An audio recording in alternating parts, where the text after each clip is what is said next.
नमस्ते विद्यार्थियों, हिंदी अकेडमी में आपका हार्दिक स्वागत है। प्रिय विद्यार्थियों, मैं ऐसी आशा और उम्मीद करती हूँ कि आप स्वस्थ होंगे, मस्त होंगे और अपनी पढ़ाई को कर रहे होंगे।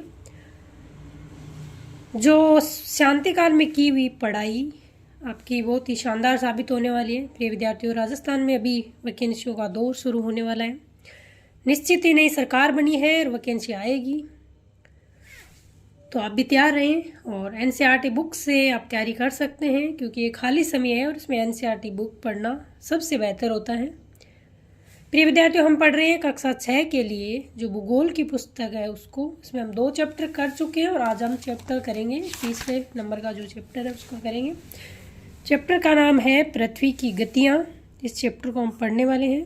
पीछे वाले 2 चैप्टर सौर मंडल में पृथ्वी, ग्लोब, अक्षांश एवं देशांतर, इनकी 4 क्लास में ले चुकी हूँ। अगर नहीं देखी है तो देख लेना। प्रिय विद्यार्थियों, एनसीईआरटी बुक्स आपको कक्षा 6 से लेकर 10 तक पढ़नी चाहिए, चाहे आप किसी भी एग्जाम की तैयारी करते हो, क्योंकि एनसीईआरटी जो बुक्स होती है वो आपका एक बेस बनाती है और जो आपके बेसिक कॉन्सेप्ट होती है वो बहुत ही शानदार तरीके से तैयार करती है, क्योंकि एनसीईआरटी की जो भाषा है वो बहुत ही सरल है और चीज़ों को इतना बेहतर तरीके से दिया हुआ है। हर चीज़ को अच्छे से यहाँ पर दे रखा है और समझने में कोई दिक्कत होती नहीं है। चीज़ें समझ में भी आ जाती हैं और चीज़ें याद भी हो जाती है। आप कोई गाइड लेके बैठोगे तो वहाँ पर इतनी भारी भरकम सामग्री दी जाती है, लैंग्वेज भी कठिन होती है, हमें समझ में नहीं आती। एनसीईआरटी बुक्स जो बच्चे होते हैं कक्षा 6 से लेकर 10 तक, उनके हिसाब से बनाई होती है, तो उन चीज़ों को हम आराम से समझ सकते हैं। आप खुद भी पढ़ सकते हो और मेरे साथ जुड़ के मेरे चैनल पे भी आप पढ़ सकते हो। खुद पढ़ने में कारण ये होता है कक्षा 6 से लेकर 10 तक की एसएसटी की जो बुक होती है वो खरीदनी पड़ती है, और यहाँ पर जो आप नेट होता है हम उसको रील्स देखने में, कुछ अन्य चीज़ें देखने में ऐसे ही यूज करते हैं। तो चाहे कि उस चीज़ को कहीं बेहतर यूज करें तो आप मेरे साथ कक्षा 6 से लेकर 10 तक की एनसीईआरटी आप पढ़ना चाहते हैं तो ऐप पर ज़रूर जुड़ जाइएगा, क्योंकि वहाँ पर रेगुलर क्लास होती है। तो आज हम पढ़ने वाले हैं पृथ्वी की गतियाँ। इस चैप्टर को हम पढ़ेंगे, देखेंगे किस प्रकार के प्रश्न आपके एग्जाम में बन सकते हैं। जैसा कि आप जानते हैं पृथ्वी की गति 2 प्रकार की है, घूर्णन एवं परिक्रमण। अब आपको ये जानना चाहिए कि घूर्णन क्या होता है और परिक्रमण क्या होता है। पृथ्वी का अपने अक्ष पर घूमना घूर्णन कहलाता है। पृथ्वी का अपने अक्ष पर घूमना घूर्णन कहलाता है। सूर्य के चारों ओर एक स्थिर कक्ष में पृथ्वी की गति को परिक्रमण कहते हैं। तो ये परिभाषा आप देख लेना कि घूर्णन क्या है, परिक्रमण क्या है। पृथ्वी का अक्ष एक काल्पनिक रेखा है जो इसके कक्षीय सतह से 66.5 डिग्री का कोण बनाता है। इस चीज़ को एक आप विशेष तौर पर ध्यान रखना। एक तो पूछा जाता है कि पृथ्वी अपने अक्ष से कितने डिग्री झुकी हुई है, तो वो 23.5 डिग्री है। दूसरा जो प्रश्न आपका बनता है वो ये है कि जो इसके कक्षीय सतह से 66.5 डिग्री का कोण बनाती है। इस चीज़ को आप एक बार इस चित्र के माध्यम से ज़रूर समझना। ये हमारी पृथ्वी का क्या है, कक्षीय समतल है, और यहाँ पर जो पृथ्वी है वो 23.5 डिग्री झुकी हुई है। तो आपको पूछे कि पृथ्वी अपने अक्ष पर कितने डिग्री झुकी हुई है, 23.5 डिग्री, और पूछे कि जो कक्षीय सतह से कितने डिग्री का कोण बनाती है। ये वाला कोण है जो बनाती है 66.5 डिग्री, और ये वाला कोण है, ये पृथ्वी अपने अक्ष पर 23.5 डिग्री झुकी हुई है। दोनों अलग अलग प्रश्न है। भाषा पे आपको गौर करना है कि प्रश्न पूछ क्या रहा है। ऐसा नहीं कि 66.5 डिग्री पूछ रहा है आप 23.5 कर रहे हो, 23.5 पूछ रहा है तो आप 66.5 कर रहे हो। तो इस चीज़ को आपको ध्यान देना है और ये कॉन्सेप्ट है, इसको आपको क्लियर कर लेना चाहिए। वह समतल जो कक्ष के द्वारा बनाया जाता है उसे कक्षीय समतल कहते हैं। पृथ्वी सूर्य से प्रकाश प्राप्त करती है। पृथ्वी का अपना कोई प्रकाश या ऊष्मा नहीं होती है। ध्यान रखना है, कल्पना करो कि अगर सूर्य नहीं होता तो पृथ्वी पर क्या स्थिति होती है, हमेशा अंधेरे वाली होती। पृथ्वी का आकार गोले के समान है, इसलिए एक समय में सिर्फ इसके आधे भाग पर ही सूर्य की रोशनी प्राप्त होती है। ये कारण है कि दिन और रात क्यों होते हैं, क्योंकि जब सूर्य का प्रकाश आधी पृथ्वी पर पड़ता है, जिस तरफ पृथ्वी पर सूर्य का प्रकाश पड़ता है उस तरफ दिन होता है, और उसके जो विपरीत स्थिति होती है जहाँ पर सूर्य का प्रकाश नहीं पहुँच पाता है, रात होता है। यहीं पे यही चीज़ें समझाने की कोशिश की गई है। इसलिए एक समय में सिर्फ इसके आधे भाग पर ही सूर्य की रोशनी प्राप्त होती है। सूर्य की ओर वाले भाग में दिन होता है, जबकि दूसरा भाग जो सूर्य से दूर है वहाँ रात होती है। ग्लोब पर वह वृत्त जो दिन तथा रात को विभाजित करता है उसे प्रदीप्त वृत्त कहते हैं। इस प्रश्न को भी ध्यान रखना, ये प्रश्न पूछा गया है कि प्रदीप्त वृत्त किसे कहते हैं। ग्लोब पर वह वृत्त जो दिन तथा रात को विभाजित करता है। यह वृत्त अक्ष के साथ नहीं मिलता है, जैसा कि आप चित्र 3.2 में देख सकते हैं। इस चित्र के द्वारा आप ये चीज़ देख सकते हैं। इस वाले चित्र में ये चीज़ बताई गई है कि प्रदीप्त वृत्त क्या होता है। यह वृत्त अक्ष के साथ नहीं मिलता, जैसा कि आप चित्र 3 में देख सकते हैं। पृथ्वी अपने अक्ष पर एक चक्कर पूरा करने में लगभग 24 घंटे का समय लेती है। ये चीज़ हम पिछले वाले चैप्टर में पढ़ चुके हैं। घूर्णन के समय काल को पृथ्वी का दिन कहा जाता है। ये विशेष तौर पर ध्यान रखना, स्टेटमेंट में प्रश्न पूछा गया है कि घूर्णन के समय काल को पृथ्वी दिन कहते हैं। क्या कहते हैं? पृथ्वी दिन। ये पृथ्वी की क्या है? दैनिक गति है। पृथ्वी का अपने अक्ष पर घूमने की गति को पृथ्वी की दैनिक गति कहते हैं।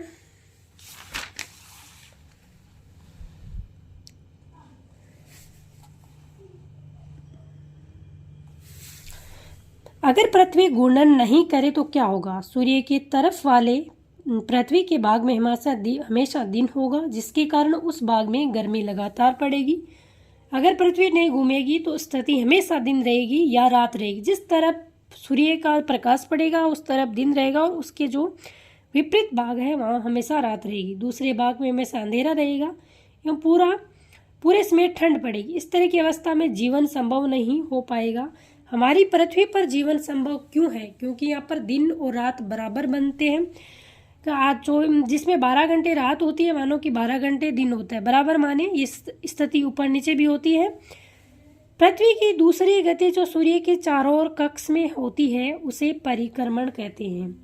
एक चीज़ आपको समझ में आई होगी, एक आई घूर्णन, एक आई परिक्रमण। इसको मैं एक चित्र के माध्यम से अच्छे तरीके से समझ लेते हैं। मानो कि ये पृथ्वी है और ये यहाँ से अपना पृथ्वी 24 घंटे में कितनी घूमती है? 360 डिग्री घूमती है। मानो कि यहाँ से पृथ्वी ने घूमना स्टार्ट किया और पृथ्वी घूमते घूमते यहीं पर 24 घंटे में वापस आ जाती है। ये पृथ्वी की क्या होती है? घूर्णन गति होती है। इस चीज़ को आपको विशेष तौर पर ध्यान रखना है। एक होता है घूर्णन गति, जिसके कारण रात और दिन बनते हैं। पूछा जाता है कि रात और दिन बनने की स्थिति पृथ्वी के घूर्णन के कारण होता है या परिक्रमण के कारण होता है। तो रात और दिन बनने की स्थिति अपने अक्ष पर घूर्णन के कारण होता है। ये सूर्य है, मानो कि ये सूर्य है और इसके चारों तरफ जो पृथ्वी है हमारी घूमती है। सूर्य के चारों तरफ ये पृथ्वी है घूमती, इसको कहते हैं परिक्रमण करना। मान लो कि एक यहाँ पर एक वस्तु है और इसके चारों तरफ घूमते, इसको हम परिक्रमा लगाना कहते हैं, वही चीज़ है।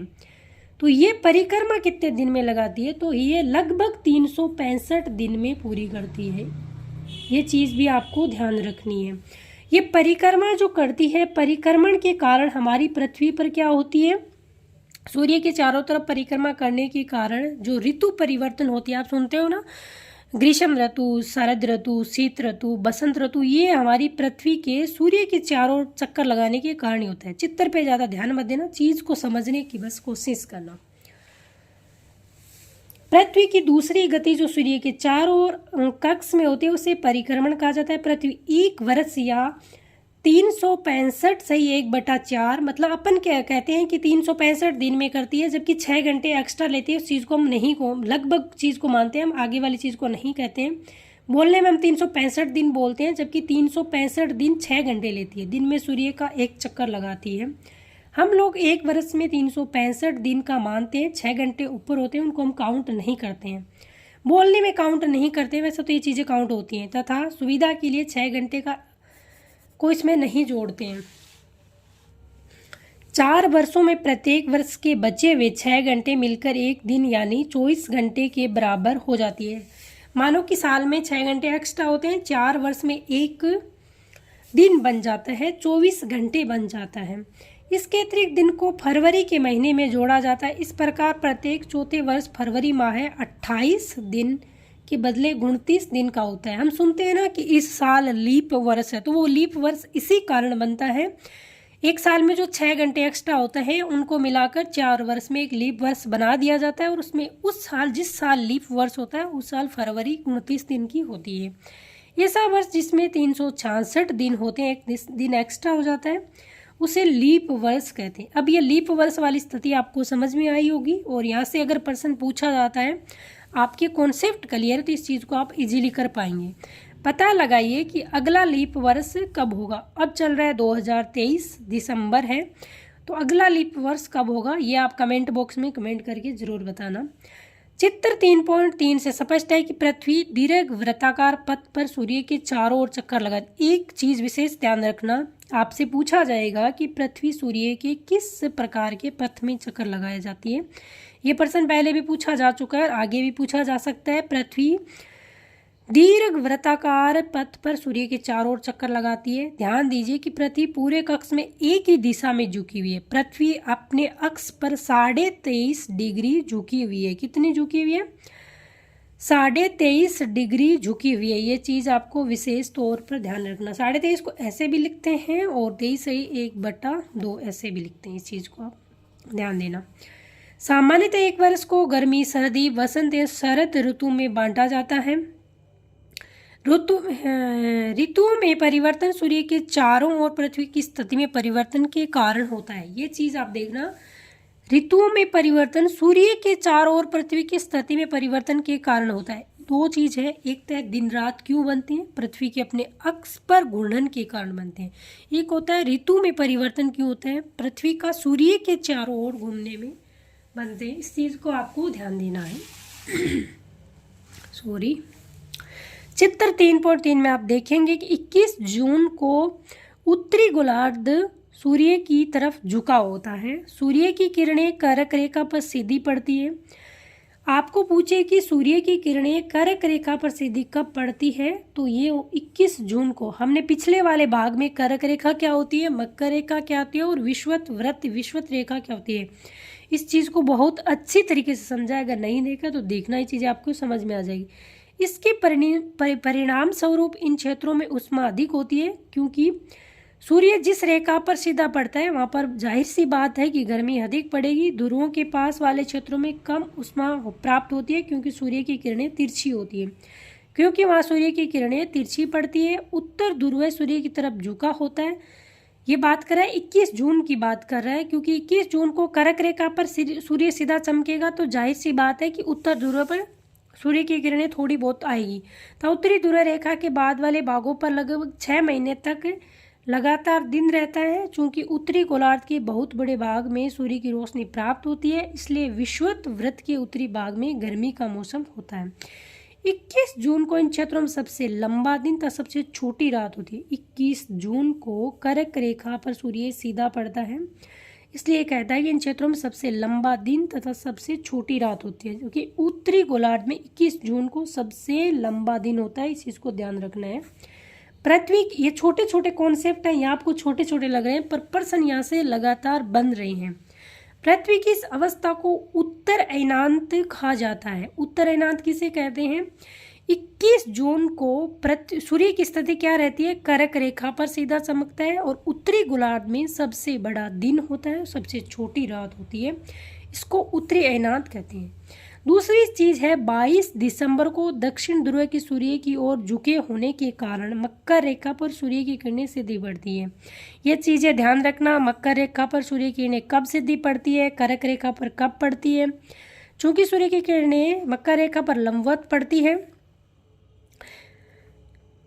इसलिए दक्षिण गोलार्ध में बहुत बड़े भाग में प्रकाश प्राप्त होता है। इसलिए दक्षिण गोलार्ध में लंबे दिन तथा छोटी रातें वाली ग्रीष्म ऋतु होती है। इसकी ठीक विपरीत स्थिति उत्तरी गोलार्ध में होती है। पृथ्वी की इस अवस्था को दक्षिण अयनांत, ये चीज़ अभी समझ लीजिए। अभी जो हमारा जो 22 दिसंबर आने वाला है, इस पर जो सूर्य है वो सबसे सीधा कहाँ पर पड़ेगी, सूर्य की किरण मकर रेखा पर। तो उत्तरी गोलार्ध में क्या होगी, अभी सर्दियाँ चल रही है, दक्षिणी गोलार्ध में अभी क्या है, गर्मियाँ चल रही है। क्या आप जानते हैं कि ऑस्ट्रेलिया में ग्रीष्म ऋतु में क्रिसमस का पर्व मनाया जाता है। जो ऑस्ट्रेलिया है वो दक्षिणी गोलार्ध में, इसी कारण वहाँ पर गर्मी है अभी और वहाँ पर क्रिसमस का पर्व मनाया जाता है। 21 मार्च और 23 सितंबर को सूर्य की किरणें विषुवत वृत्त पर सीधी पड़ती है। 4 तारीख आपको विशेष ध्यान रखनी है। एक तो है 21 जून, एक है 22 दिसंबर, एक है 21 मार्च, एक है 23 सितंबर। ध्यान रखना, इन चारों तारीख को आपको कॉन्सेप्ट क्लियर करना है। 21 जून को कर्क रेखा पर सीधी पड़ती है, 22 दिसंबर को मकर रेखा पर, 21 मार्च और 23 सितंबर को विषुवत वृत्त पर सीधी पड़ती है। इस कारण इस अवस्था में कोई भी ध्रुव सूर्य की ओर झुकाव नहीं होती है। 21 मार्च और 23 सितंबर को सूर्य किसी भी ध्रुव पर झुकाव, सूर्य ध्रुव की स्थिति किसी भी सूर्य की तरफ झुकी हुई नहीं होती, किसी भी ध्रुव की, इसलिए पूरी पृथ्वी पर रात और दिन बराबर होती है। 21 मार्च पूछा जाता है कि सूर्य पर दिन और रात की स्थिति कब बराबर होती है? 21 मार्च का दिन और 23 सितंबर का। इसे विषुव कहा जाता है। क्या कहा जाता है? रात और दिन बराबर वाली स्थिति को क्या कहा जाता है? विषुव कहा जाता है।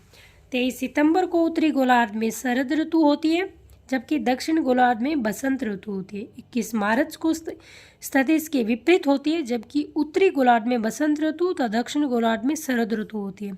इन चीज़ों को अपने दैनिक जीवन के हिसाब से लेना कि जब मार्च आती है तो हमारी कैसी स्थिति होती है, उसको अपने समय के अनुसार जहाँ पर रह रहे हैं उसके हिसाब इन चीज़ों को लिया जाता है।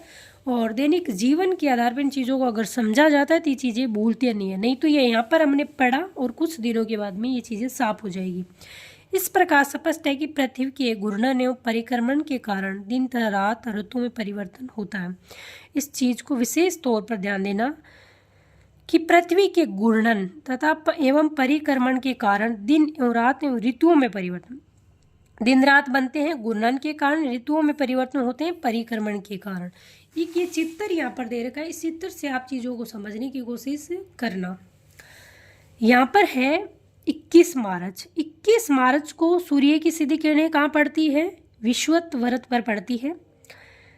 और यहाँ पर उत्तरी गोलार्ध में क्या होता है और दक्षिण गोलार्ध में क्या होता है, इस चीज़ को विशेष ध्यान रखना। उत्तरी गोलार्ध में बसंत ऋतु होती है और दक्षिण गोलार्ध में शरद ऋतु होती है। कब? 21 मार्च को। फिर हम आते हैं नीचे, देखना आप 23 सितंबर को। 23 सितंबर स्थिति उल्टी हो जाती है। 21 मार्च को यहाँ पर बसंत ऋतु है और 23 सितंबर को दक्षिण गोलार्ध में बसंत ऋतु हो जाती है। स्थिति एकदम उल्टी हो जाती है। उत्तरी गोलार्ध में क्या होती है? शरद ऋतु हो जाती है। एक चीज़ आप यहाँ पर देखना, ये है 22 दिसंबर। इसमें आप देखना उत्तरी गोलार्ध में शीत ऋतु होती है, सर्दियों का वक्त होता है, और दक्षिण गोलार्ध में ग्रीष्म ऋतु होती है, गर्मियों का वक्त होता है। एक इस चीज़ के माध्यम से समझना, 21 जून को उत्तरी गोलार्ध में ग्रीष्म ऋतु होती है। कारण क्या है कि जो कर्क रेखा होती है उस पर सूर्य की किरणें सीधी पड़ती है, और दक्षिण गोलार्ध में शीत ऋतु होती है क्योंकि वहाँ पर सूर्य की किरणें सीधी नहीं पड़ती है। इस कारण इस चीज़ को अगर आप समझ गए, इस चित्र को समझ गए, तो यहाँ से 3-4 क्वेश्चन बनते हैं, आप उनको गलत नहीं करोगे। प्रिय विद्यार्थियों, ये चैप्टर आज हमारा पूरा हो गया। इसमें कुछ प्रश्न दे रखे हैं और इन प्रश्नों के माध्यम से हम समझने की कोशिश करते हैं। पृथ्वी के अक्ष का झुकाव कोण कितना है? 23.5 डिग्री है। पृथ्वी के पूछा है कि झुकाव कितना है? 23.5 डिग्री है। घूर्णन एवं परिक्रमण को परिभाषित कीजिए कि घूर्णन क्या होता है, परिक्रमण क्या होता है। पृथ्वी का अपने अक्ष पर घूमना घूर्णन पृथ्वी का सूर्य के चारों तरफ चक्कर लगाना परिक्रमण होता है। लीप वर्ष क्या होता है? प्रत्येक 4 वर्ष के बाद में 366 दिन का वर्ष होता है, इस कारण उसको लीप वर्ष कहा जाता है। और उस साल में फरवरी महीना 29 दिन का होता है। उत्तर एवं दक्षिण अयनातों में अंतर बताइए। विषुव क्या है? हम इन चीज़ों को पढ़ चुके हैं। दक्षिण गोलार्ध में उत्तरी गोलार्ध की अपेक्षा उत्तर एवं दक्षिण का अयनात अलग अलग समय में होता है। क्यों? ये चैप्टर आप पढ़ोगे, उसके बाद प्रश्न आपको जरूर करने चाहिए। ध्रुवों पर लगभग 6 महीने का दिन तथा 6 महीने का रात होती है। क्यों? क्योंकि सूर्य की जो प्रकाश है वो 6 महीने तक किसी ध्रुव पर पहुंचता है, फिर 6 महीने तक वहां पर नहीं पहुंचता है, तो दिन और रात वाली स्थिति होती है। पृथ्वी की सूर्य की चारों ओर की गति को क्या कहा जाता है? तो उसको परिक्रमण कहा जाता है। सूर्य की सीधी किरणें विषुवत वृत्त पर किस दिन पड़ती है? तो एक तो पड़ती है 21 मार्च को, और एक पड़ती है 23 सितंबर को। गर्मी में क्रिसमस का पर्व कहाँ मनाया जाता है? ऑस्ट्रेलिया में, क्योंकि ऋतुओं में परिवर्तन पृथ्वी की किस गति के कारण होता है? तो वो परिक्रमण के कारण होता है। ऋतुओं में परिक्रमण के कारण होता है। और दिन और रात बने की स्थिति वो घूर्णन के कारण होती है। एक लीप वर्ष में दिनों की संख्या 366 होती है। पृथ्वी की प्रतिदिन की गति को घूर्णन कहते हैं। पृथ्वी सूर्य के चारों ओर दीर्घ वर्ताकार कक्षा में घूमती है। 21 जून को सूर्य की सीधी किरणें कर्क रेखा पर पड़ती है। किन ऋतुओं में दिन छोटे होते हैं? यहाँ पर ये प्रश्न दिए हुए। प्रिय विद्यार्थियों, अगर आपको ये वीडियो अच्छा लगा तो मेरे वीडियो को शेयर एंड सब्सक्राइब जरूर कर दीजिए, और चैनल पर नए हैं तो चैनल को सब्सक्राइब कर लीजिए। प्रिय विद्यार्थियों, जय हिंद, जय भारत। पढ़ते रहिए, स्वस्थ रहिए, मस्त रहिए।